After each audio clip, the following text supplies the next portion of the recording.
Hello friends, welcome to our channel. இந்த வீடியோவில் செகண்ட்ஸில் ஸ்கை ரீப்ளேஸ்மெண்ட் பண்ணுறது எப்படி அப்படிங்கிறத பார்க்கலாம். உங்களுக்கு எந்த இமேஜில் ஸ்கை ரீப்ளேஸ்மெண்ட் பண்ணுமோ அந்த இமேஜை இம்போர்ட் பண்ணிக்கோங்க.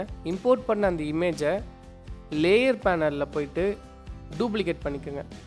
அதுக்கப்புறம் எடிட்குள்ளே போயிட்டு ஸ்கை ரீப்ளேஸ்மெண்ட்டை கிளிக் பண்ணிங்கன்னா ஒரு பேனல் ஒன்று ஓப்பன் ஆகும்.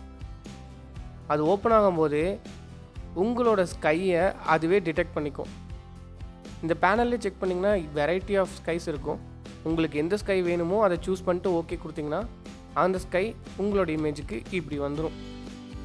இந்த மாதிரியான யூஸ்ஃபுல்லான டிப்ஸ் அண்ட் ட்ரிக்ஸை நீங்கள் பார்க்கணுன்னு நினச்சிங்கன்னா நம்மளோட சேனலுக்கு சப்ஸ்கிரைப் பண்ணி சப்போர்ட் மட்டும் பண்ணுங்கள். இந்த வீடியோ பிடிச்சிருந்தா லைக் பண்ணுங்கள். உங்களோட டிசைனிங் ஃப்ரெண்ட்ஸ்க்கு இந்த வீடியோவை மறக்காமல் ஷேர் பண்ணிடுங்க. தேங்க்ஸ் ஃபார் வாட்சிங்.